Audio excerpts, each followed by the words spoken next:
aquí conoces a Paulina. No, saludarla a ella nomás, que no me iban a dejar. ¿Qué más, Paulina? ¿Cómo estás? Hola César, ¿cómo vas? Muy bien, muchas gracias por estar aquí con nosotros, por atender a esta invitación y qué chévere tenerte con nosotros. Santiago, como te das cuenta, pues es el que corta el bacalao aquí, pero yo aprovecho mi silla para saludarte. Ay, No, muchas adelante, adelante, Paulina, qué rico tenerte. Nosotros sentimos pues que vos sos muy cercana a esta escuela, o al menos nosotros te sentimos así. Adelante, Santi, sigan. Perfecto. Entonces, pues como les decía, muchas gracias a Paulina por aceptar la invitación. Paulina, pues muchos de nosotros te seguimos hace mucho tiempo porque tienes una carrera pues que creo que nos inspira mucho. Entonces, muy chévere que estés aquí con nosotros. Algunos de ustedes pues la conocen, tal vez no todos, pero Paulina hizo su doctorado en UCLA, ahorita está en la FED de San Luis, ha publicado en los journals que todos queremos publicar, en EIR, en el Journal of Economic Theory, y pues nada, aquí entonces la tenemos como invitada hoy. Paulina, pues aquí realmente las reglas son súper flexibles y como tú te quieras acomodar. Usualmente proponemos que sea en los primeros 10 minutos que nadie te interrumpa, como para que puedas despegar, digamos, con la presentación. Y luego, como prefieras, si quieres como que te vayan interrumpiendo con preguntas de aclaración digamos, substantial questions, o si quieres como preguntas de aclaración hasta más o menos que falten 15 o 20 minutos para terminar y de ahí dar un espacio para preguntas. Ahí te dejo, digamos, para que tú administres el tiempo realmente y el método como prefieras. Y una aclaración que yo creo que muchos de los que estuvieron en el Job Market el año pasado lo vivieron, es que Paulina me propuso que va a presentar en inglés porque, pues claro, está acostumbrada y esto cuando uno se acostumbra es difícil. Entonces yo recuerdo, yo no sé si fue alguno de los que estuvo en el Job Market que me decía como, no, yo presento en inglés porque yo nunca presentaba en español. Y yo creo que esto pues muchas veces nos ha pasado a algunos. Entonces, pues nada, darte la bienvenida, Paulina. Muchísimas gracias por estar en el seminario de la escuela. Yo creo que tú has visto a EAFIT cerca en muchos momentos. Esta es una escuela que ha crecido mucho gracias a muchos de los que están acá. Y pues cada vez queremos consolidar más como esta, digamos, enfoque de investigación y pues este seminario es uno de los corazones, digamos, de esta idea. Entonces, pues gracias por aceptar la invitación y te cedo ya la palabra. Vale, no, muchas gracias a ustedes por la invitación. Yo feliz y como dice César, sí, yo me siento muy cercana al departamento. Más me encanta como ver cómo ha cambiado y cómo ha progresado, porque yo me acuerdo lo que era del 2016 acá, mejor dicho, es un cambio bastante grande, todo positivo. Entonces, bueno, muy, muy chévere estar acá. Y entonces, gracias por la invitación. Y bueno, como dijo Santiago, sí, qué pena con ustedes. Les voy a hablar en inglés porque es como una tortura hacerlo en español. Y bueno, lo otro es que siéntanse libres de interrumpirme y preguntar cualquier cosa que no sea clara. Es un paper que no es muy fácil de presentar en 40 minutos. Tiene muchos detalles, así que perfecto, cualquier pregunta aclaratoria o lo que sea, ¿vale? Perfecto. Paulina, un par de temas, qué pena, logísticos. El Dale. primero, si te parece bien que grabemos la sesión, esto no lo estamos publicando pues en ninguna parte todavía ni nada, pero perfecto. Y lo segundo es, no sé si alcanzas a ver las manitos de la gente o si te parece bien que te interrumpan, ahí también te dejo como a tu criterio. Que me interrumpan, sí, no hay ningún problema porque no voy a estar como muy pendiente de las manitos, entonces sí, el que tenga una pregunta que me interrumpa, sí, así lo hacemos como un poco más natural. Perfecto. Bueno, y Listo. una tercera, perdón Paulina, otra, Dale, pero sí. así para el resto, para la audiencia, y es la Ajá. invitación a que prendan las cámaras quienes lo puedan hacer, digamos, logísticamente, para que pues esto se sienta como un seminario más presencial que virtual. Sí, de acuerdo. Y listo. Adelante, Paulina. Bueno, este es un trabajo con Leo Hanian y Diana Van Patten y Mark Wright.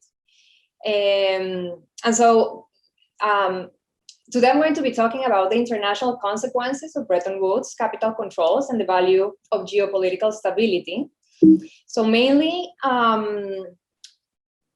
we're going to present a new take on Bretton Woods. So when we think about Bretton Woods, which was this agreement that was signed in 1946, among 44 countries around the world, we see that there are thousands of studies, around 25,000 studies actually on JSTOR, but they all focus on the effects of exchange rates of Bretton Woods. So to give you a little bit of background on what Bretton Woods was a treaty that was signed and was negotiated mainly by the US and Europe.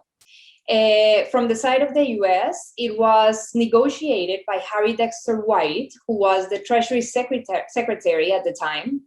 And on behalf of Europe, it was signed by Keynes, and he was the one negotiating everything. And so the whole treaty was a huge package of controls that were ranging from fixed exchange rates to restrictions on international capital mobility. And basically, it's kind of the two sides of the coin, right? Because the agreement stipulated these fixed exchange rates, but of course, in order to be able to maintain those fixed exchange rates, international capital mobility had to be restricted in different ways, right? So something that we've seen is that virtually all papers analyzing Bretton Woods focus exclusively on nominal exchange rate policies. So basically, there's very, very little or no analysis of the impact of Bretton Woods restrictions on international capital mobility. So we believe that this is a very important open question because Bretton Woods has been by far the largest experiment in imposing impediments to international capital mobility that has been implemented around the world, basically, and in such a large number of countries, because as I said, 44 countries were participating in the treaty. So here what we're going to do, basically, to try to analyze the treaty itself is that we're going to develop a general equilibrium multi-region model in which we analyze the positive and normative effects of Bretton Woods impediments to international capital mobility on the world economy. And in particular, we're going to separate out the impact of the treaty on international capital mobility and exchange rate. So I'm going to show you that we're going to be able to separately identify these two effects. And what we're going to find is that Bretton Woods impediments to international capital mobility reduced world output, they significantly reduced US welfare, while they increased the welfare of Europe and the rest of the world. And so when this is the case, and you think about the fact that I just told you that the US was one of the main negotiators of the agreement, right? Harry Dexter White on behalf of the US and Keynes on the behalf of Europe, then the natural question is, okay, if the US was one of the main countries designing the agreement, how come they designed an agreement where they suffered such a huge welfare loss? And so the answer to that question might be twofold. Is like, on the one hand, it can be because basically they did not foresee that they were going to have such a huge welfare loss. Or it can also be the case that at the end of the day, they did know that they were facing this welfare loss and there was a reason to do it. And what we're going to argue is that we're going to interpret the US welfare loss as a cost of attempting to preserve international economic and political stability based on US international political goals during the Cold War. So in other words, we take our results, and when we read, about from a historic point of view, what happened during the Bretton Woods era, basically what historians have written about kind of verifies our results. And it seems like, yes, the US really had very clear political goals during this period. And they were willing to take these welfare laws, and they were basically taking one for the team, in other words. And I'll be much more specific about this. So the main thing to keep in mind, I guess, for those who are not very familiar, with what Bretton Woods was, is the following. So Bretton Woods was signed at the end of the Second World War. And the context is a very particular context, right? Because what happened around the world between the First World War and the Second World War was all around very grim in some sense from an economic standpoint, right? So between the two wars, there was the market crash of 29, the Great Recession, and then there were the trade wars that happened after that. Okay, so on the one hand, think about a situation where standing in 1946 at the end of the Second World War, the main concern from, like the main politicians and economists around the world was, well, we have all of this labor force, which, was fighting in the war, who's going to come into the labor market. And there was a very big question mark in terms of whether labor markets around the world were going to be able to absorb all of this increase in the labor force. And because of those experiences that I just mentioned between World War I and World War II, the trade wars, the market crash of 29, the Great Recession, they were very negative about the foreseeable future. So they thought, okay, Europe is in ruins. We need to reconstruct it. We're going to have all this extra labor force, but we're unsure if private markets are going to be able to absorb it. What are we going to do? So they go ahead and say, okay, we need to control this and we need to make it successful. So the way we're going to do it is, first, we're going to sign this treaty among 44 countries. And the treaty is going to be, from an institutional standpoint, complex. So this was the time, and I'm going to move here forward. This was the time when the IMF was created and the World Bank was created. So these two institutions were created with Bretton Woods. And the idea was the following. They said, okay, we're going to implement nominal exchange rate controls. So basically, all the exchange rates of Europe and all the other 43 countries were going to be pegged to the US dollar. So that those exchange rates were going to be fixed according to the treaty. And they were going to introduce a peg to gold. So the US dollar, which was the currency of reference, is going to be pegged to gold. So in order to be able to maintain that system where the US dollar is pegged to gold and then all other exchange rates around the world were going to be fixed, there had to be impediments to international capital mobility. How was this going to be done? So the IMF was created in order to control speculative capital flows. So they were going to be there to help implement all the different tools that they needed to successfully maintain all these fixed exchange rates. And then the World Bank was created basically for the reconstruction of Europe after the war. Okay, so once these two institutions were created, they implemented the different controls through the IMF. And the reason why they were implemented through the IMF was that because of the trade wars that happened between the First and the Second World War, they didn't want individual countries to have the ability to implement any particular tax or quota or devaluations of their currencies like had happened before. So the IMF was somewhat in control of that. So you can imagine that this is a pretty complex. Sorry, someone has a question?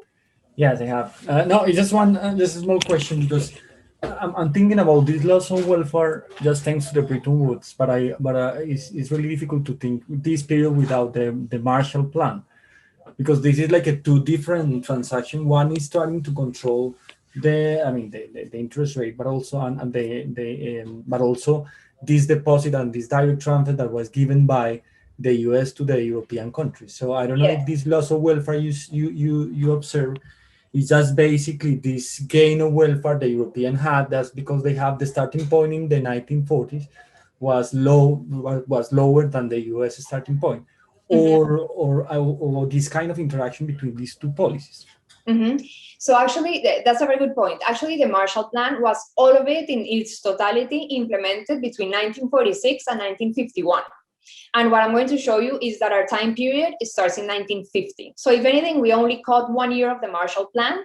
And quantitatively, actually, when you look at the capital flows generated by the Marshall Plan, they were extremely small, so much so that they're very hard to see at the aggregate level. When you look at aggregate capital flows, you can barely see it in the data. And actually, that's something that is very interesting, because so we have another paper where we look at the reconstruction of Europe. And as I said, the World Bank was created in order to do that. So the Marshall Plan, together with the World Bank, was supposed to reconstruct Europe. And actually, when you look at capital flows, we can barely see any transfers to Europe. So Europe ended up reconstructed by itself, basically, with their own resources, is what we've seen actually from all our work. So yeah, that's a very interesting point. But yes, the Marshall Plan was over in 51, and we're doing 50 to 2010. So we're not capturing the Marshall Plan, basically. Mm-hmm. And we do it on purpose, basically. The data is much better since 1950. So, so basically, given the complexity of this agreement, it's kind of hard to think about, okay, what is the best way to model this successfully so that we can understand better what are the distortions that were created by the Bretton Woods Agreement. So what we're going to do is we're going to say, okay, we're going to apply international business cycle accounting, or that's how we call it, to capture Bretton Woods policies within one or more distortions. So for those familiar with this literature, just to kind of give you an idea of where we're standing, we follow the Charkey-McGrath and Econometrica 2007 paper, which is a closed economy, and they introduce distortions in the margins of domestic labor markets, domestic capital markets, and productivity and government spending. In my AR paper with Lee and Mark, what we do is that we extend their methodology to an open economy dimension. And so on top of the domestic labor market distortions and domestic capital market distortions, we introduce international capital market distortions, and we can measure them separately. So what we do here is that we're going to extend further our methodology for open economy. And we're going to show how Bretton Woods exchange rate controls and international capital mobility impediments show up as one single distortion in one of the model's first order conditions. So we can basically identify this distortion in full, basically. And not only that, but we're going to be able to separately identify the role of capital mobility impediments from fixed exchange rate effects from this one distorted first order condition. And this is going to allow us to find out in a counterfactual exercise what would have happened if Bretton Woods impediments to capital mobility had not existed, okay?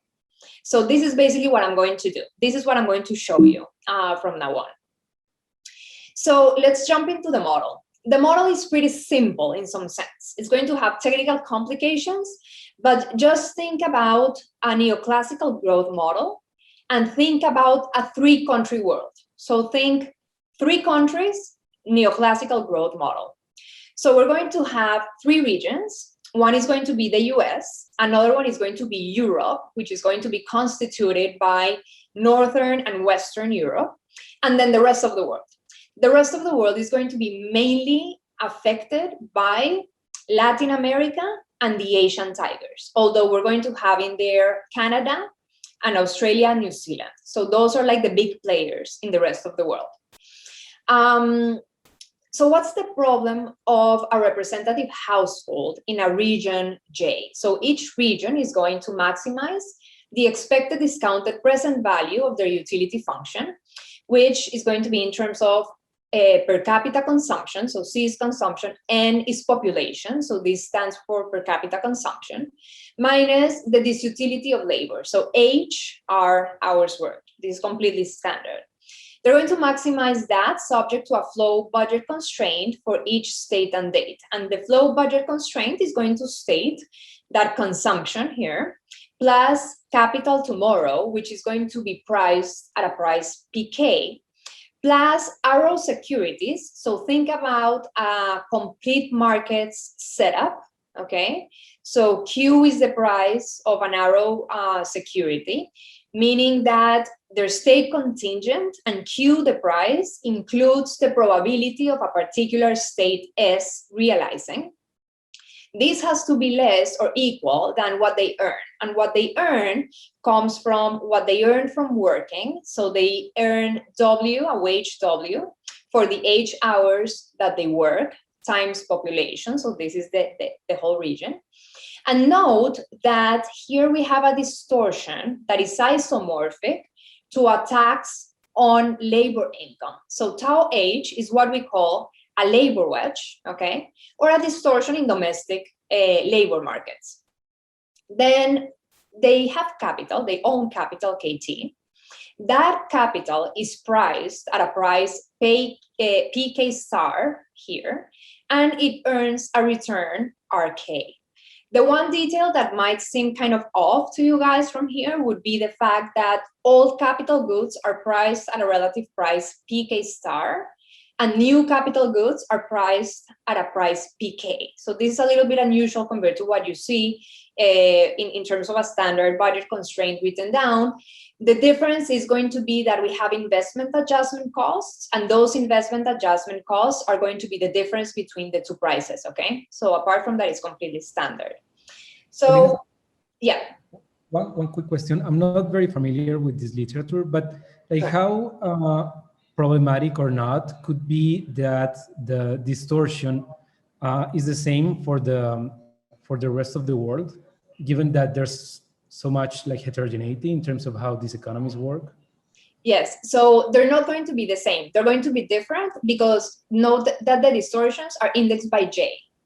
So they can potentially behave very differently. You're absolutely right. But within the rest of the world, that you have like, I don't know, economies such as, in terms of... Okay. You mean heterogeneity within the region? Yeah. Yes, no, so absolutely. If you were to measure those distortions country by country, they would look fairly different than when you measure it as a whole. Now, the regions are aggregated in a weighted manner. So bigger countries or countries that have higher GDP are going to weigh more within the region. Now, we're not so worried about that because we're mainly worried about the US and Europe. And so, of course, the US is just one country and Europe is actually pretty homogeneous to some extent, of course. So, but yes, it's absolutely fair, you know, what you're saying. And it's always the case that when you bunch up everyone in the rest of the world, those are the ones with greater heterogeneity. But they don't really affect the results in the sense that we care a lot about the US role in all of this and Europe's. Mm-hmm. So, okay, so here we introduce a distortion that is isomorphic to a tax on your return to capital. So this is a distortion on domestic capital markets, okay? This object and this object here are present in the Charikiho-McGrattan 2007 paper. So they're not new to our work.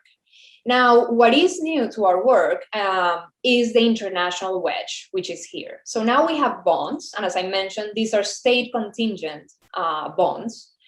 And tau B is a distortion to international capital markets, and is isomorphic to a tax on the return to bonds. Now, what is psi here? Because if you can see, you can note, the labor wedge and the domestic capital wedges don't have this extra term here. Now, this is a technical detail.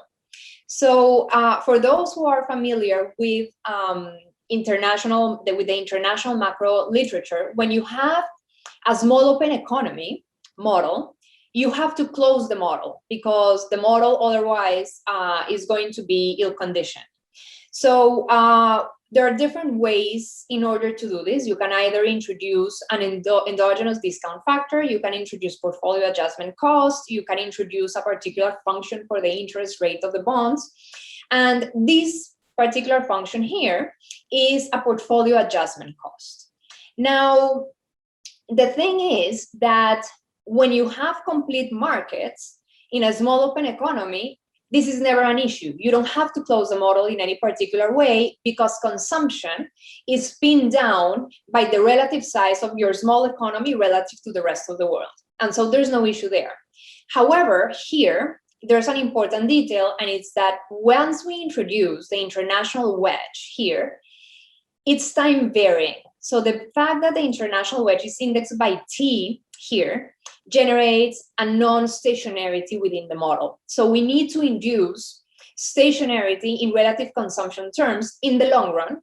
And that's why we have this portfolio adjustment cost in here. I'll be a little bit more, I'll be a lot more specific about the functional form that this has to take in order for the model to be stationary.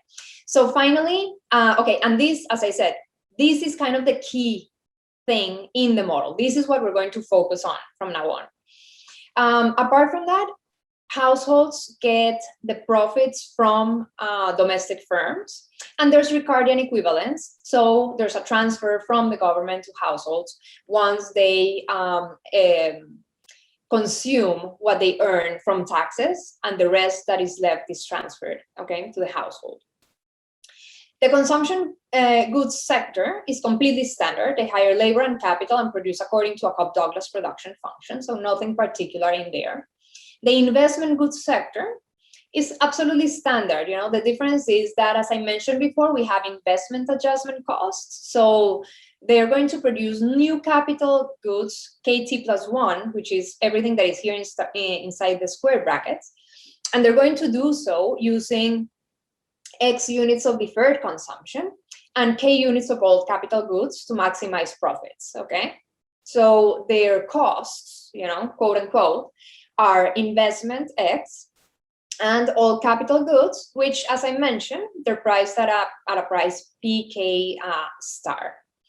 And finally, there's a world resource constraint. And the world resource constraint just states that the sum of the output in the three regions has to be equal to consumption plus investment plus government spending. So note that assets, foreign assets, right, net out. So they sum up to zero among the three regions. There's kind of a detail in terms of growth.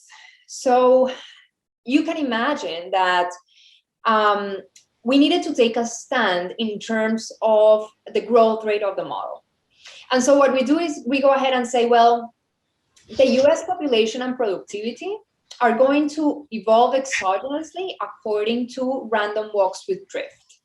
And so this is what we have here. So NU is the population of the US, AU is productivity in the US, the random walks with drift. So growth is going to come from those two objects.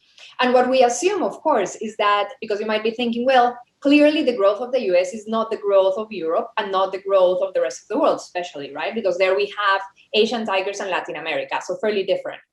So what we do is we go ahead and say, well, okay, the rest of the world and Europe inherit the growth rate of the US. So here you have, you know, the AU, which is productivity in the US, NU, which is population in the US, but they're going to be multiplied by a stationary component, NJT, and a stationary component, AJT. That stationary component is going to basically bring up or down the growth rate of the US for Europe and the rest of the world.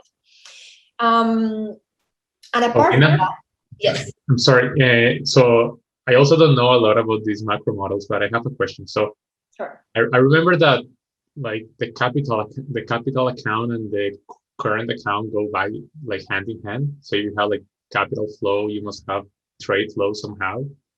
But as I see in this model, like all consumption is local, right? Like there is no trade flow between the three countries in the model. Do we need that in this type of model? No, so there is trade. So the trade is here. So in the budget constraint, the trade is reflected in the arrow de Bruce securities. So think about this arrow de Bruce securities as bonds that you can buy and sell among the three regions, okay? So whenever B is negative, means that you're borrowing. Whenever B is positive, you're lending. The thing is that you don't see it in the aggregate resource constraint here, because they have to sum up to zero. If I lend to you, it means you're borrowing from me. And so once I add up your negative B with my positive B, it goes to zero. So in the aggregate, when I say that flows net out, that's what I mean. They sum up to zero. But there are flows, there are bilateral flows happening between the regions.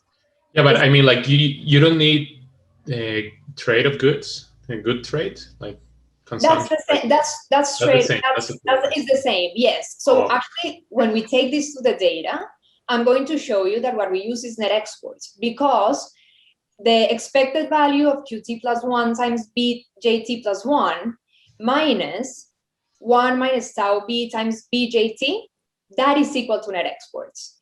Okay. Okay. So that change, right, is the trade balance and that is equal to net exports.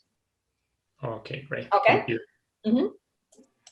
Paulina, sorry, just to clarify, so all goods are traded. That's the point of these kinds of models. Yes.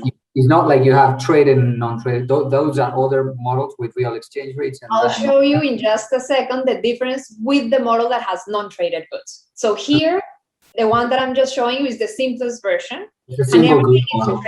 So think about corn.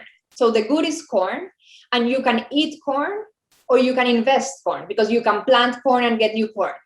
So it's just one good that is traded. Okay? Okay, perfect. So apart from that, a detail, all other, wedges, taxes, controls, however you want to call them, the distortions overall, right, that I showed you in domestic labor markets, domestic capital markets, international capital markets, they are going to behave according to univariate AR1s.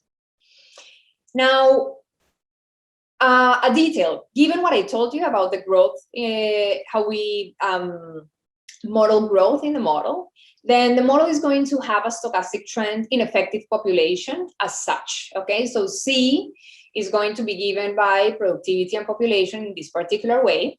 Once we stationarize the model after the trending, then what happens is that we're going to have the growth rate of productivity in the US and the growth rate of population in the US. And those objects, okay, denoted by pi and eta, they are going to be stationary, okay? They're specifically IID. So now the model is completely stationary in terms of, like the exogenous growth that we impose on it. However, as I mentioned before, it turns out that because we have a time-varying international wedge, the long-run relative consumptions are not stationary. So in order to impose stationarity in the long run, we have to assume that there are no capital controls in the long run. So the international wedge is 0 in the long run.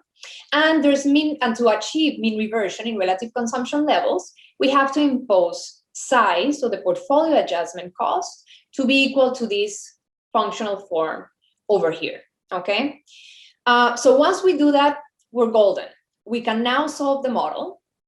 And if we solve for the first order conditions, what we're going to get is the following. So when we take first order conditions with respect to hours worked, we get our standard labor leisure condition where we just have, in principle, if we abstract from domestic labor market distortions, we would have that the marginal rate of substitution is equal to the marginal product of labor. So it's this term over here equal to this term over here, right? So put this over here to multiply, we have the marginal rate of substitution. Wages are the marginal product of labor. Now, because we have a friction in domestic labor markets, we have our labor wedge here, okay, the tau H. So the tau H is identified by the ratio of the marginal rate of substitution to the marginal product of labor. Then in terms of the Euler equation for domestic capital, we have the usual, so the Euler equation looks like it always does in international macro models. The difference is that now here, we have this term that identifies the domestic capital wedge. One thing to note is that from the labor leisure condition, if you have data on hours worked, consumption, population, and wages, which can also be identified from the production function, right? Because this is the marginal product of labor. And you take a stand on the values of the parameters of the utility functions, psi and gamma, then you can immediately recover the labor wedge, right? So if you have that data, you can basically recover a time series for domestic labor market distortions. When we think about domestic capital market distortions, it's no longer that easy because here we have expectations, right? So unless we assume perfect foresight, we can't really just back out this wedge. So for this, we need to actually solve the whole model in order to be able to back this out. And finally, and where I want you guys to focus your attention really, is on this equation over here. So this is the Euler equation for state contingent international assets. So take the first order condition with respect to B, to bonds, and this is what you're going to get. And so note that the international wedge here in red, right, is going to be identified by the growth rate of per capita consumption. This is the left-hand side, right, of this equation. So what we argue is that the international wedge represents impediments to international capital mobility that change the incentives and opportunities to buy or sell foreign assets. Why is that? Because your incentives and your opportunities to buy or sell foreign assets are going to be directly determined by consumption. Okay, how much you want to smooth out consumption and minimize its volatility, then you're going to do the, by deciding on how much debt to acquire.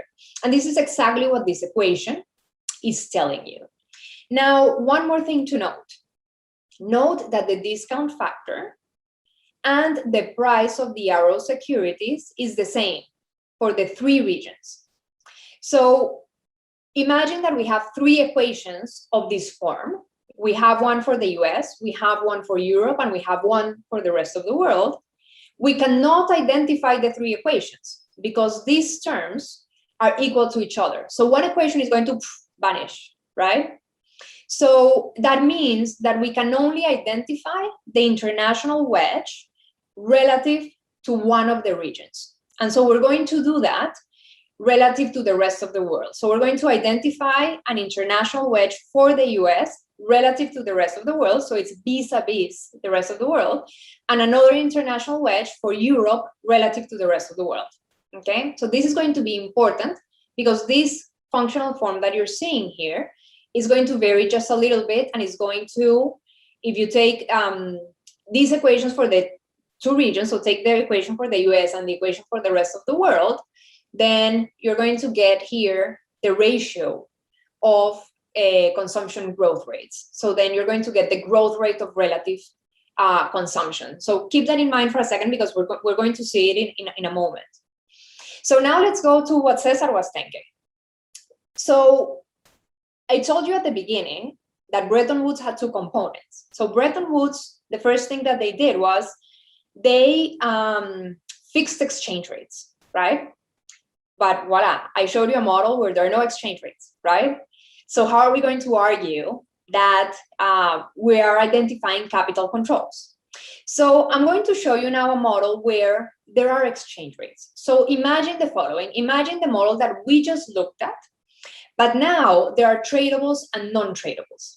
So consumption over here is no longer just one single good, but it's a composite as such. Okay, so this definition here of consumption, a consumption bundle down here in the at the bottom of the slide, is now the definition of consumption. So now we have consumption of tradables denoted by X and consumption of non-tradables denoted by D.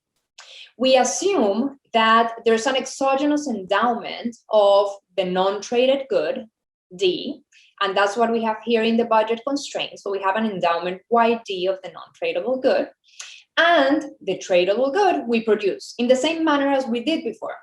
Okay, so then we have exactly the same model as before, just we have an extra component. We get from a tree an endowment of the non-tradable good, and we consume it, and that good has a relative price PD. Apart from that, everything else is exactly the same as I showed you. So now it turns out that if I take the first order condition with respect to bonds here, things are going to look slightly different from before. It turns out that when we do that, focus on this equation. When we take that first order condition, then we get an equation that depends on international capital controls and exchange rate effects. So let's go back for a second. In the model without the non-traded goods, okay? I showed you the tau B in red, right? And I showed you that 1 minus tau B was equal to the growth rate of per capita consumption. And I mentioned that we were not going to be able to identify this separately for the three regions, but we had to measure it relative to one of them. So this is that equation. So this is exactly that equation where you solve for beta over Q, and you make it make it equal from one region to the other. So you just take on the left-hand side and you put the equation for Europe, let's say, and on the right-hand side, you take the same equation for the rest of the world, right? Because the beta over Q is the same. When you do that and you solve for the tau B, which now this tau B is really tau Bj over, well, 1 minus tau Bj over 1 minus tau Br, right? So think about that in relative terms to the rest of the world. This is what you get, okay? This is exactly the equation that you get. Now, when you think about the model with non-traded goods, you get exactly the same. So look at this term here. It's exactly the same first term here, but now it multiplies a third term that is the growth rate of relative prices. And note that per the usual definition of exchange rates, the exchange rate is just the price index in region J over the price index in region R, right? So this is the bilateral exchange rate between region J to region R, so to the rest of the world. Okay, so the beautiful thing about this is that the international distortion is multiplicatively separable between the capital mobility component and the exchange rate component. It's very clean, you know, you can see that the model without the non-tradables has exactly the same two terms, plus this one in the model with non-tradables. So you get an extra term. Now, what do we want to argue here? We want to argue that because they are multiplicatively separable, we can quantify the contribution of capital mobility impediments and exchange rate effects separately.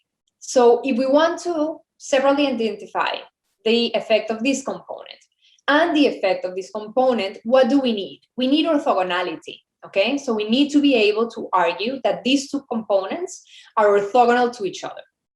Well, we were very lucky, and it turns out they are. So when we run a regression of the log of the international capital controls, so these first two components here, on the log of the exchange rate effects, it turns out that it returns an R squared of roughly 0, okay? So they are orthogonal.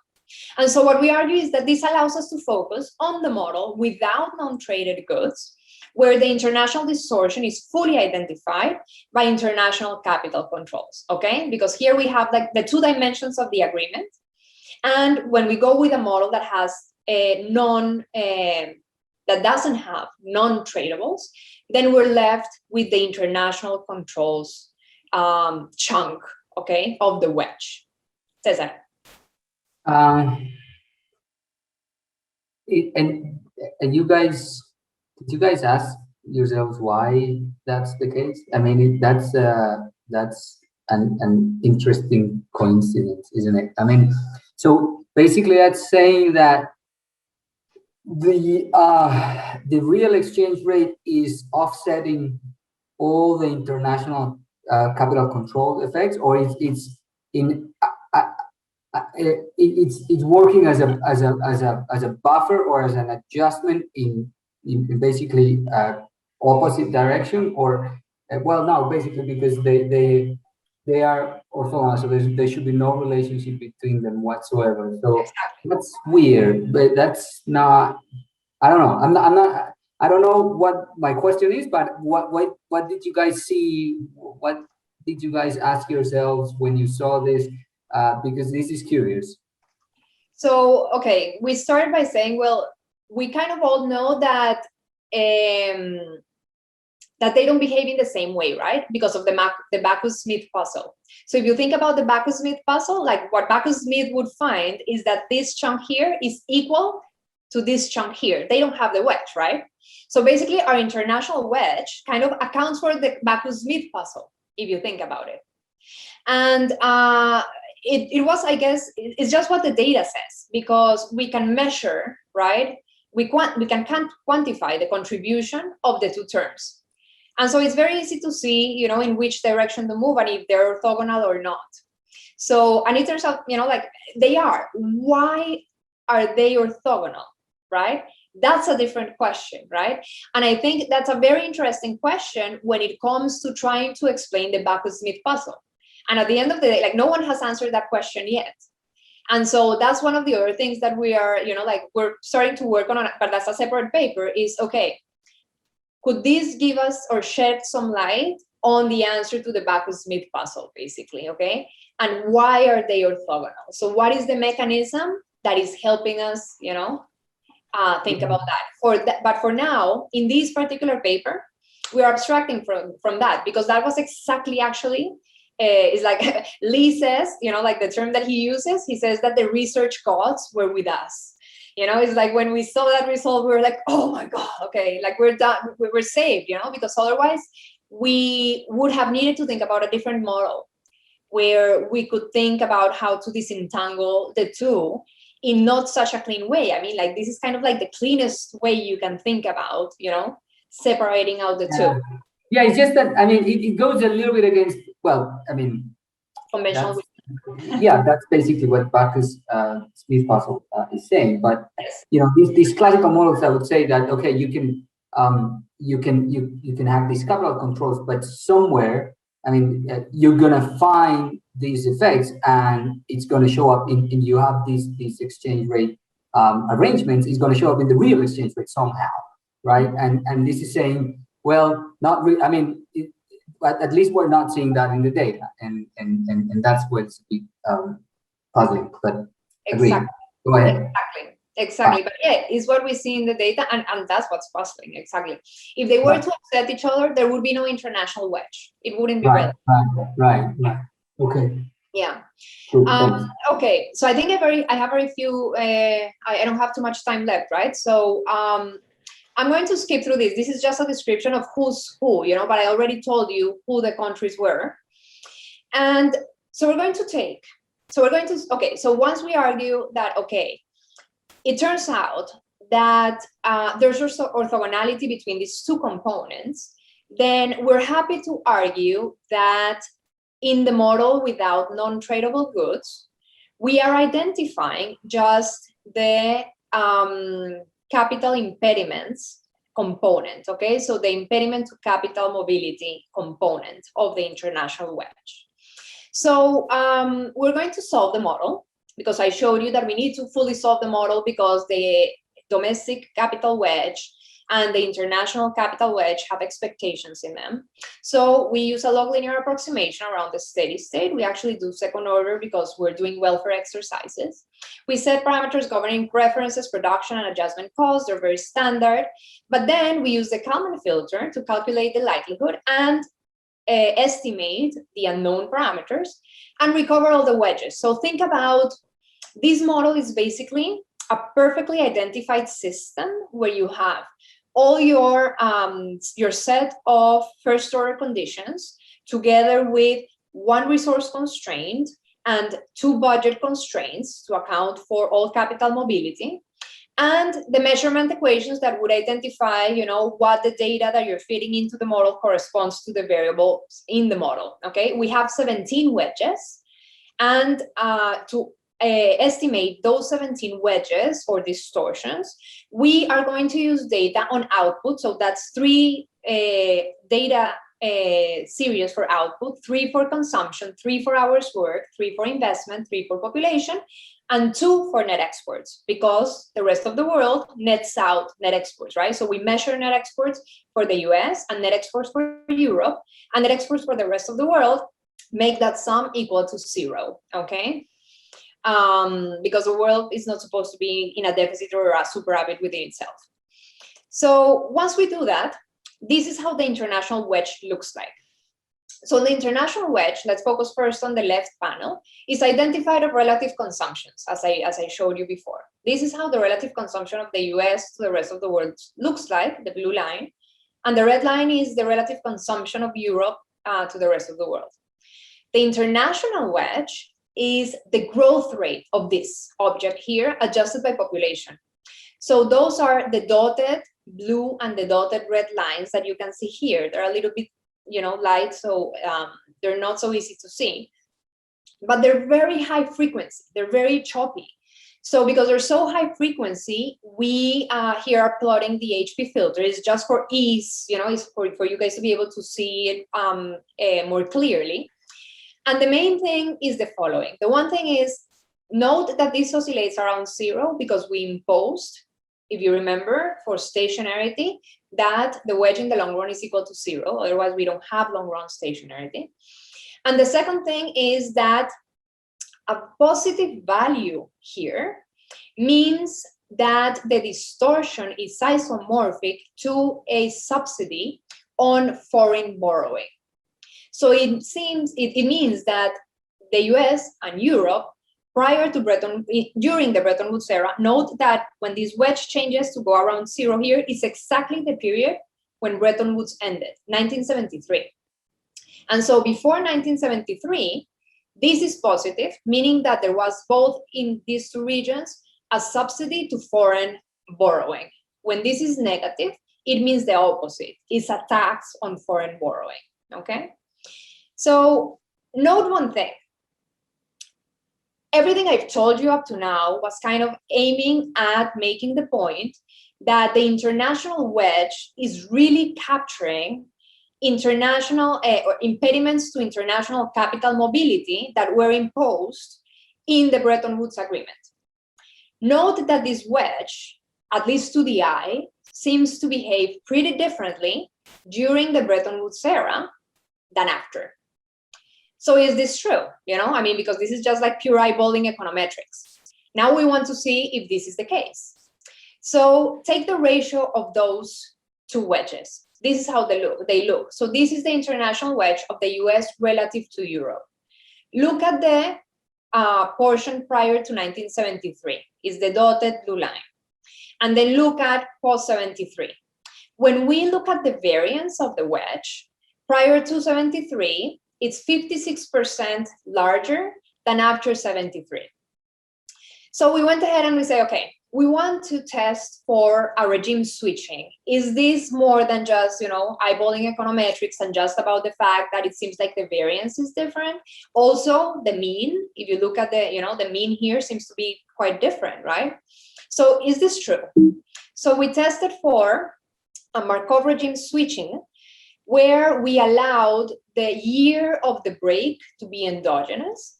And successfully, it turns out that the model itself spits out 1973 exactly as the breaking point. And you can see that the break is statistically significant to a 1% level, both in terms of the mean and the standard deviation, okay? So for us, this shows that the international wedge very clearly had a very different behavior prior to 73 than after 73.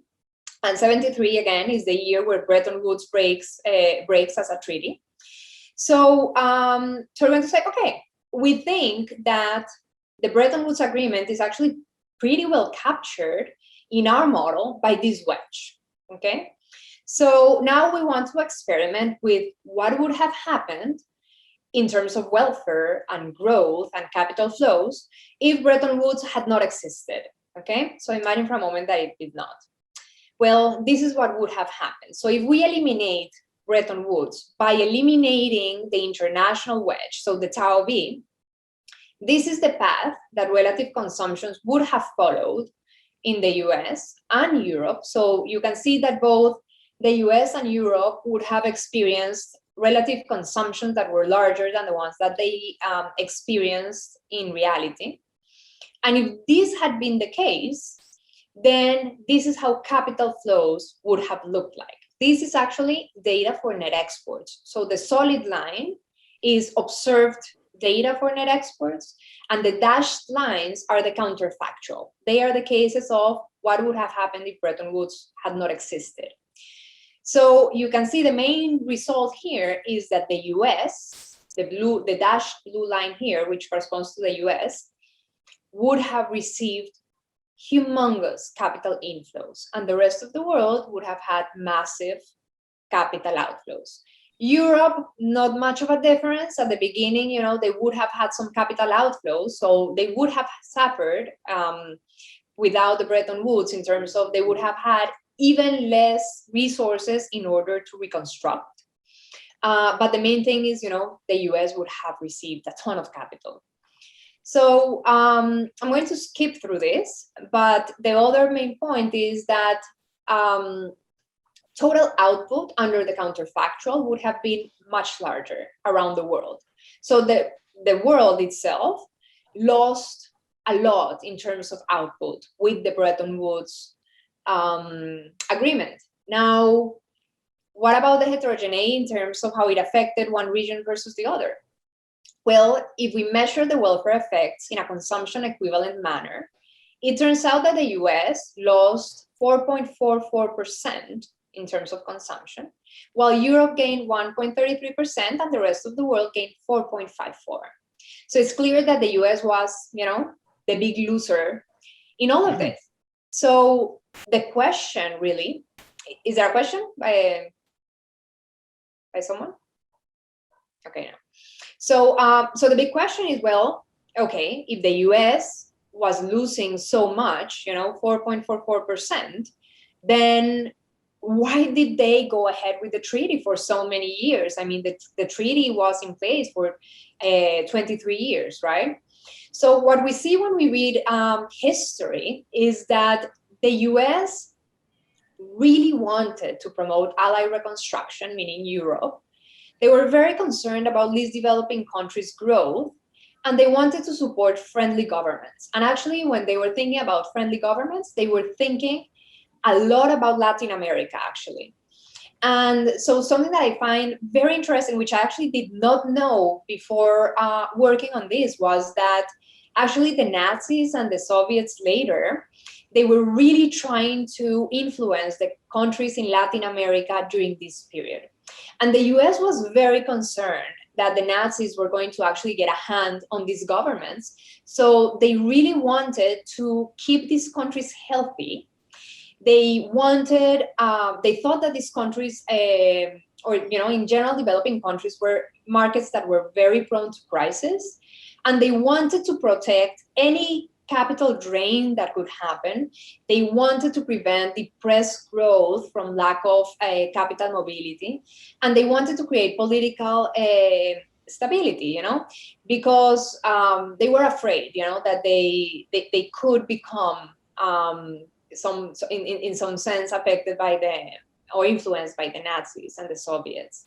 So at the end of the day, those controls were in big part to try to keep capital in these countries, because they thought that if these capital controls were not in place, then capital would have flown into the US.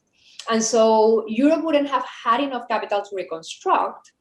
And the rest of the world, specifically Latin America, would have been under the influence of political figures that were unwanted during that period.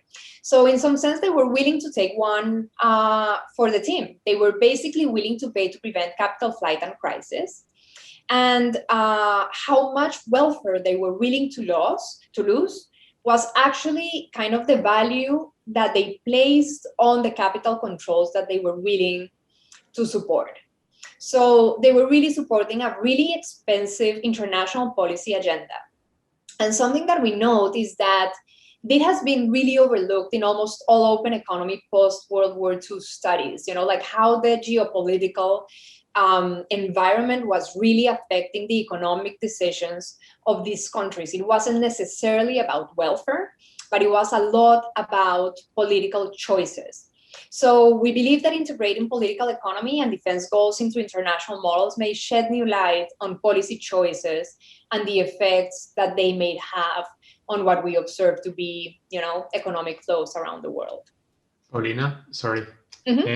Can it be that it's still about welfare, that maybe like without Bretton Woods, you will have this like hostile environment for trade where like these capital wedges are larger and like maybe some strategic considerations are worthwhile including in your model? Yeah, no, so yes, that's absolutely true. So that's capturing in our distortions, right? Because, Okay, so this would be done by the arbitrage of the IMF, basically, right? So I guess that what you're thinking is, like, one of the reasons that why they instituted the treaty is they were very concerned about the trade wars that were observed between the two wars, right?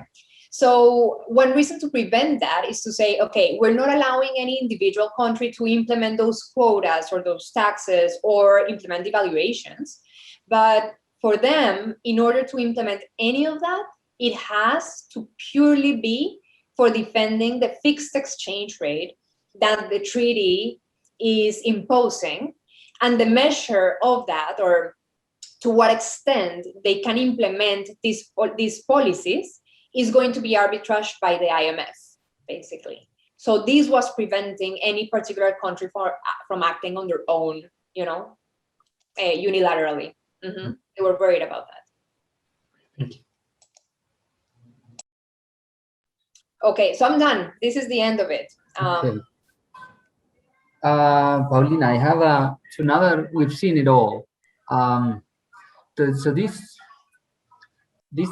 is quite, well, I don't know, but it seems to me like it's a little bit upsetting to the narrative that in this design wars, well, not wars, but when in the discussion of the design of the monetary, in the international monetary system, Europe, and in particular the UK was seen as losing the argument to the White's plan instead of the Keynes plan. The end result is not exactly either of those, but it's more biased towards the proposals by the Americans. But what you're showing is that in exposed, they were sort of receiving these subsidies. They were net gainers from these arrangements. So it's I don't know. I mean, if you read these history papers, these economic history papers, the Michael's papers and all those, they always portray the British as losing the argument, but in retrospect, it seems as if it was not the case. So it's super interesting because they were kind of the losers of the argument, in the sense that at the end of the day, the one that had the bargaining power was Harry Dexter White. So the US had the bargaining power. And it was mainly in the sense that, so Keynes wanted the currency of reference not to be the dollar. He wanted to create a new currency that would have been called the Banco. And so he wanted to create this new currency called the Banco. The Banco was going to be the one that was pegged to gold, such that the US dollar was not the currency of reference. So he wanted kind of a neutral, right, currency of reference. So the US won, in the sense that, yes, Harry Dexter White went ahead and said, no, the dollar is going to be the currency of reference. There's no such thing as recreating a currency that is called the Banco. The US decided many of the details of the agreement. And so our reaction was exactly that, was, okay, how come, if the US was the one who actually decided many of the details of the agreement, they chose the US dollar to be the currency of reference? It's the currency that is pegged to the gold, which at the end of the day was kind of one of the reasons why many people argue that Bretton Woods ended, right? They were having inflation of around 6%. And so it wasn't really worth it when people could actually go to the window and exchange their dollars for gold. But then you go ahead and say, well, the US actually lost welfare, a ton of it, like 4.44 is a big chunk, it's a big number. So why do they do that, right? If they were the ones kind of setting the norms for the treaty, which is exactly what you're saying. And what we argue, and what seems to be actually the rhetoric that we read in all of history, basically, is, well, they were willing to take one for the team. It seems like it wasn't an accident. It wasn't like they said, oh, great, we have the bargaining power, we're setting the rules like we want them to be, and we're going to win. And then at the end of the day, it was like, oh my God, they were really myopic and they actually lost. No, it does seem like they knew what they were doing. They knew that they were doing kind of something against their own welfare, literally. but this supported a broader research agenda. So basically it's a policy agenda, sorry. So this is why we state this, you know, like this bullet point here, supported broader expensive international policy agenda, you know. It's like they knew that this was the case, but they were caring literally so much about the welfare of the rest of the world, and about specifically, you know, the Nazis not taking over developing countries, that they were willing to do this, you know. And it doesn't seem like it was an accident, which, you know, I was very surprised. I never thought, you know, that was the case. My initial reaction when we started studying all of this and we started getting our results was, I was like, oh my God, they were like really myopic. They thought they were doing great for themselves. They decided how they wanted the treaty to go, and exposed, it ended up being a terrible idea, you know, and it was bad for them. Well, it doesn't seem to be like that. When you read, you know, like all the history, you know, like books that have been written about this, what you keep finding is like, well, they seem to know what was going on, and they got it right, you know. I think they got one thing wrong. They got wrong that they had a very gloomy perspective about what the economy was going to be in the next 10 years or so after the war. And I think economic growth turned out to be much better than they expected. So I think that part they got wrong. But then the intentions of how they signed the treaty and so on, from what I've read, seems like they knew what they were doing. I was very surprised by that. I actually didn't know that before. Okay, thanks. That's a good point. I think Thomas is raising his hand. Yes, hello. Can you hear me? Yes. Perfect. Hi. Thanks for the presentation. One question. Don't you think it's also important to consider that Bretton Woods established the US dollar as a reserve currency, which has huge welfare benefits for the US in the analysis? Because before Bretton Woods, the UK pound was a reserve currency, which changed partly due to Bretton Woods, and this obviously also had good impacts for the economy of the US to have the reserve currency in the world, which they still have nowadays.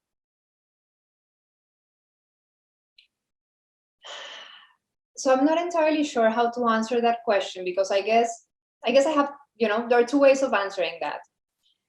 One way would be to say, well, how would you do that? You know, because what would be the appropriate type of model in order to do that and be able to take an agnostic view of what was going on, like what we're doing? The other answer to that, which would be kind of taking a different angle to that, is, well, when you think about a currency as being the reserve currency, you need to implement a bunch of other policies in order to keep that being the way it is. Meaning that if you say, okay, the dollar is the reserve currency, I'm going to fix all the other exchange rates bilaterally, right, to the US dollar.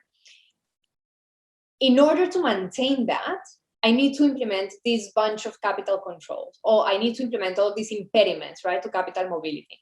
And so that's exactly what we're measuring. So to some extent, it's like we're measuring the other side of the coin that allows you to keep the US dollar as the currency of reference. So implicitly, you know, what you're asking is exactly encountered, I guess, in our distortions, you know. And I'm perfectly fine with that answer, but I recognize that a lot of people might think, well, we would like to have that explicitly modeled. Now, the problem is that I can't really see how you can explicitly model all of that in a manageable way, such that you can still, in an agnostic way, identify all distortions in the economy without putting too much structure on your model, such that the distance between assumptions and results is really shortened. Because in this approach, there's a lot of distance between assumptions and results in the sense that there are very little assumptions we're making that are affecting our results. So the one assumption that we're making that might affect our results, but we've checked for robustness, is the functional form of the utility function, for example. So just to give you an idea, right? But then once you have a model with a lot more structure, where you can think about currencies of reference and exchange rates and so on, then at that point, you're taking a stand on many things that, in my view, and like this is just kind of of my personal preference, I think in that sense kind of force you to look at the world from a very particular angle, and I think it takes away from the impartiality, or the fact that you're trying to be impartial when or unbiased when measuring these distortions. I don't know if that makes any sense. Okay, thank you very much. Paulina, creo que una pregunta más de pronto creo que es Andrés Ramírez, porque sé que ya estamos pasados de tiempo, pero ha habido una muy buena participación. Okay, thank you. So very nice presentation. I have the following questions. The first one, do you have a measure of welfare based on the utility function? Because you just showed us the counterfactual of the consumption. But I would say that it is better to have a measure of welfare based on the utility function. That's the first one. And the second one, as far as I see your model, you have observable variables such as capital, and you have also latent variable as the distortion. So for me, it's a little bit confusing. I know that this is like the common approach in this kind of models regarding estimation, that you have a set of parameters that you calibrate from previous experiences, and then you try to estimate the other parameters. But for me, that's not a good practice, because imagine in a linear world, so you have a regression and you find some parameters, and then you add other regressors, and you fix the first set of parameters and then estimate the other ones.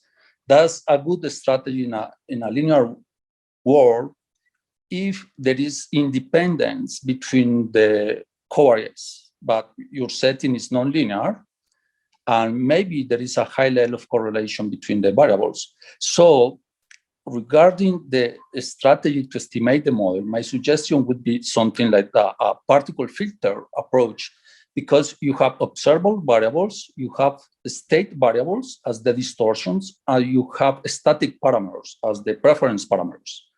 And you are assuming an autoregressive process over some of the states variables. So basically, there is a nonlinear hidden Markov process, which is the perfect setting for a particle fitting.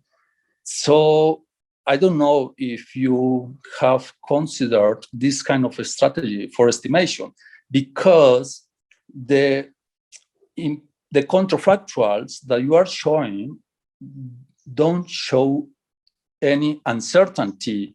So it would be a good idea to have like confidence intervals or credible intervals or whatever approach that you take in order to estimate the model, because the level of uncertainty is also important in this kind of counterfactual scenarios.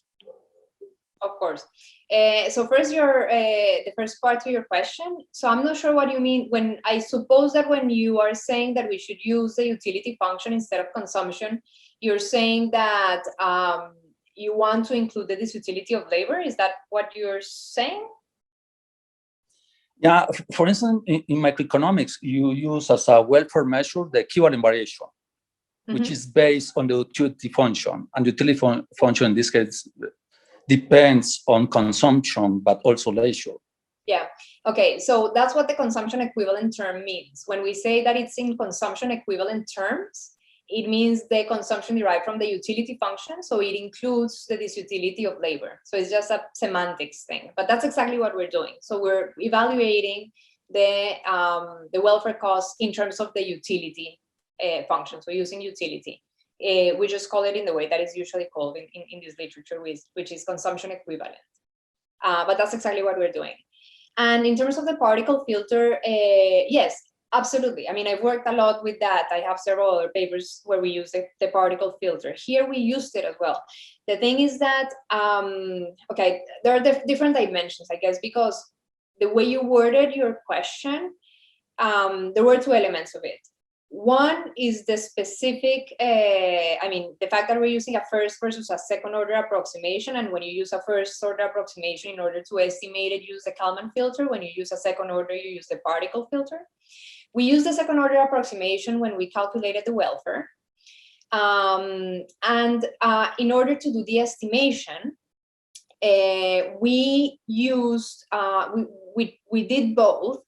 There's very little difference in the results from using the Kalman versus the particle filter, meaning that doing the estimation with the first and second order is not that different, basically because the shocks are not that large. So in this case, this particular case, the two were not that different from each other. And the second part of what you, in the way you worded the question speaks a little bit to, I believe, the difference between assuming AR1s and a VAR, because you said, well, you're estimating these latent variables which can be correlated among them. And the answer to that is we also estimated it using a VAR. And it turns out that the off-diagonal components are extremely small. So the correlations turn out to be pretty small. That's actually against what we expected. We were expecting correlations to be pretty high. So then just for simplicity, at the end of the day, we just stayed with the AR1s instead of having the big VAR because, like when you run like a ton of counterfactuals, it's much faster to run. But in the benchmark estimation, the VAR of diagonal elements turn out to be extremely small. So we believe that the difference between, using the second order approximation with the particle filter versus the first order with the Kalman filter and the AR1s versus the VARs is not that large, So yeah, we thought about all of that.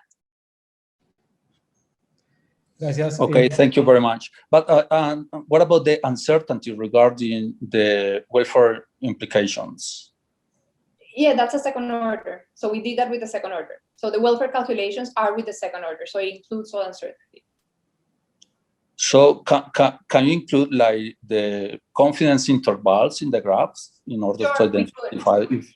We could. I didn't show you, for the welfare calculation, I did not show you how the flow utility looks like or anything like that. I just showed you the overall consumption equivalent number. But sure, we can calculate that for that. Mm-hmm. Not in the graphs, but in the table, right? Thank you. Thank you. Gracias, Andrés. Y Paulina, voy a Paulina pedirte solamente que contestes una más, porque hay mucha participación. Espero igual que todas estas preguntas te sean útiles. No, claro que sí, no, yo feliz de contestarlas porque sí, pues para nosotros es súper útil saber qué piensa todo el mundo. Vale, Alejo, adelante. Paulina, muchas gracias. Me pareció súper interesante la identificación. Creo que es de lo más interesante que hay dentro del paper y obviamente todo lo que viene adelante. Dos preguntas. ¿Qué tan importante es dentro de los resultados que ustedes nos están mostrando las fricciones en los mercados laborales? Porque en principio, pues los acuerdos de Bretton Woods no están relacionados con eso, son capital controls, pero en el modelo ustedes explícitamente incluyen ese wedge, ese costo de salarios. ¿Qué tan importante es eso en toda esta historia que nos estás contando? Y la segunda es, me pareció muy particular, muy interesante, que no se ve un quiebre muy fuerte en la serie de los costos de capital, de los controles de capital, llegando a 1973. Como si Bretton Woods estuviera condenado a morir en el 73, pero no sé, no creo que esa sea la interpretación, pero sí me causa curiosidad por qué no se ve algo como una ruptura más fuerte, teniendo en cuenta que fue un asunto, la ruptura de Bretton Woods, digamos, tiene también una serie de componentes políticos al momento de comprenderlo. ¿Cuál es tu lectura ahí? Bueno, respecto a las distorsiones en el mercado laboral, la primera parte, son súper importantes. Nosotros el resultado principal de nuestro paper en el AER, que es el paper como preceding a este, el resultado principal es exactamente ese, es que todo el mundo hasta ahora había siempre mirado o tratado de interpretar que los drivers o preventivos de los flujos de capitales entre países eran dictados por las fricciones en los mercados de capitales, tanto domésticos como internacional, pero realmente toda la literatura estaba tratando como de disentangle, ¿cierto? Que tanto era el mercado, los international capital distortions versus the domestic capital distortions, ¿cierto? Y nosotros en ese paper mostramos que en realidad los domestic labor distortions son inclusive mucho más importantes que las distorsiones en los mercados de capitales. Y la intuición es súper sencilla. La intuición es básicamente que en la producción hay complementariedad entre el capital y el trabajo, ¿cierto? Entonces, si tú tienes distorsiones a tu mercado laboral doméstico que son muy grandes, no importa cuánto capital traigas a tu país, no importa cuántos flujos de capitales haya entrando, no vas a tener suficiente trabajo porque tienes un desincentivo a trabajar para acompañar ese capital. Entonces es como que se desperdicia el capital en el país de uno, ¿cierto? Entonces, al final del día, las fricciones en los mercados laborales domésticos influyen un montón para los flujos de capitales y la dirección en que van. Entonces nosotros mostramos eso en el paper anterior. Ahora, ¿cómo se ve eso reflejado en este, cierto? Se ve reflejado más que todo en Europa. Cuando yo les muestro a ustedes acá, les voy a mostrar una cosa. Cuando yo les muestro este counterfactual, digamos acá, donde entra toda esta cantidad de capital a Estados Unidos, fíjense que en términos del consumo relativo de Europa y Estados Unidos, lo que está pasando es más o menos similar. En el contrafactual, el consumo relativo de Estados Unidos es mayor y el de Europa también. Es decir, tanto Estados Unidos como Europa tienen que lograr un consumo mayor en el contrafactual. Entonces, ¿cómo pueden estos países lograr un consumo mayor? Esos países pueden lograr un consumo mayor importando los bienes de consumo, ¿cierto? O sea, con capital flows, como estamos viendo que ocurre en Estados Unidos, o pueden aumentar su producción, ¿cierto? Simplemente coger más trabajo y más capital y producir más para aumentar ese consumo. Y lo que estamos viendo es que en Europa lo que pasó fue que ellos no recibieron este influjo de capitales, aumentaron su consumo con producción, uno lo ve aquí en el counterfactual del output, y la razón es que el labor wedge de Europa, entre el 50 y el 70, tiene un incremento brutal. Y cuando uno mira qué pasó en términos de policies en Europa, uno ve que los impuestos al consumo y los impuestos al trabajo tuvieron un aumento brutal en esa época. Entonces, al haber tenido ese aumento tan gigante, lo que pasó en Europa es que había una distorsión en el mercado laboral que estaba deterring la entrada de capitales a la región y por lo tanto ningún inversionista quería traer sus recursos ahí y ellos en el contrafactual lo que querían es simplemente producir más para poder subir el consumo, mientras que Estados Unidos importa el capital. Entonces, el bottom line de la pregunta es, el mercado laboral es súper importante porque va a dictaminar el mecanismo mediante el cual el consumo relativo de una región a la otra se sube, ya sea por producción o por influjo de capitales, y esto va a estar determinado por el mercado laboral, por las distorsiones en el mercado laboral. Y lo otro... Pero en ese punto, perdón, en ese punto, Paulina, entonces, si es justo decir que toda esta pérdida estuvo asociada a Bretton Woods, sabiendo que estas regulaciones laborales no surgen directamente de Bretton Woods. Sí, hay muchas que surgieron de Bretton Woods, porque lo que pasa es que Estados Unidos de alguna manera dijo, ok, vamos a firmar todo esto, ¿cierto? Pero a cambio de que nosotros hagamos tantas cosas por ustedes para prevenir que haya salida de capitales de su región, ustedes tienen que hacer algunas otras cosas por nosotros. Entonces, hubo muchos impuestos que se impusieron y políticas que se generaron, que fueron como un side effect del agreement. Y entonces, muchas de las políticas que se tomaron en términos de mercado laboral fueron como un side effect del agreement. Es difícil decir que no fueron creadas por Bretton Woods, aunque son políticas domésticas.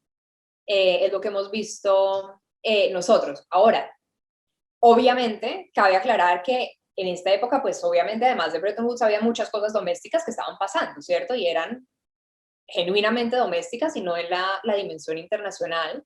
Y eso importa, y uno podría mirar cómo afectó todo eso haciendo contrafactuales, apagando la parte doméstica en vez de la internacional, ¿cierto? Y lo que decías del International Wedge, yo no estaría tan de acuerdo que no se ve algo striking en el 73. Para mí el cambio en el 73 es bastante grande, porque si yo me fijo, toda esta época tenía estos subsidios acá, pero en el 73 hay un cambio drástico en el wedge, se vuelve totalmente ya alrededor de cero, la volatilidad baja un montón. Perdón, sí, completamente de acuerdo. Yo lo digo es como antes, o sea, si tú empiezas a ver ese wedge se va cerrando es antes del 73. Ese es como ok. Como si estuviera destinado a morir antes de. Después bueno, completamente de acuerdo. Es que en realidad estaba destinado a morir. O sea, yo creo que en el momento en que se vio el primer signo drástico de que estaba destinado a morir fue en el 71, cuando Nixon era el presidente y anunció que quitaba la paridad al oro. Esto fue en el 71. Y esto pues se veía venir un poquito, ¿no? Porque la inflación empezó a aumentar al final de los 60, ¿cierto? Entonces en esta época, cuando esto empieza a bajar así con la tendencia, esto ya era época donde la inflación pasó a ser 4, 5, 6%, y ahí fue cuando ya llegó al punto en el 71 donde Nixon dijo, bueno, ya no más, tenemos que cortarlo porque no podemos seguir permitiendo a la gente aquí en la ventana cambiando los dólares totalmente depreciados por oro, ¿no? Entonces, sí, a mí me parece que yo no soy de las que yo no pienso que el issue haya sido solamente inflacionario, porque a mí me parece que obviamente una inflación del 6%, o sea, bueno, nosotros en Latinoamérica, ¿cierto? Pensamos en una inflación del 6% y suena irrisorio que una inflación del 6% haya causado la caída de un sistema de estos, porque uno dice, es una inflación que está por debajo de 2 dígitos, ¿a quién le importa? ¿Cierto? Entonces, a mí me parece que si uno hiciera un análisis cuantitativo, y esto lo digo simplemente es mi guess sobre el tema, si uno hiciera un análisis cuantitativo, yo diría que la inflación no podría haber sido, digamos, un determinante del trigger de todo esto. Ahora, ¿qué pasa? Que Estados Unidos nunca había tenido inflaciones de ese estilo. La inflación en Estados Unidos es cero, o sea, siempre ha sido bajitica. Entonces, uno dice, esto causa alarma. Inflaciones del 6%, pues causan alarma. Es una situación muy parecida a la que se está viendo hoy en día. Yo digo, si hoy en día llegamos a tener una inflación del 6%, esto sería como algo como absurdo, o sea, todo el mundo se pega al techo, básicamente, ¿no? Entonces creo que es una cuestión de expectativas en términos de lo que la gente piensa que pasa, que debería ocurrir en Estados Unidos o no. Entonces, sí, pero creo que psicológicamente eso afectó las expectativas y todo eso llevó a la caída, creería yo, en gran parte. Muchas gracias, Paulina. Muchas gracias, Paulina, y además pues por quedarte respondiendo a todas estas preguntas que surgieron al final. Creo que hubo una participación muy chévere. Muchas gracias a todos por participar. Nada, pues súper interesante. Espero que te haya servido esto, pues digamos, para lo que viene con el paper, y muchas gracias. Estás súper invitada para los seminarios que siguen. Por ahí te mandaremos correos y demás. Muchas gracias, Paulina. Un gusto tenerte aquí. No, muchas gracias a ustedes por la invitación. Vale, muchas gracias a todos. Que estén bien.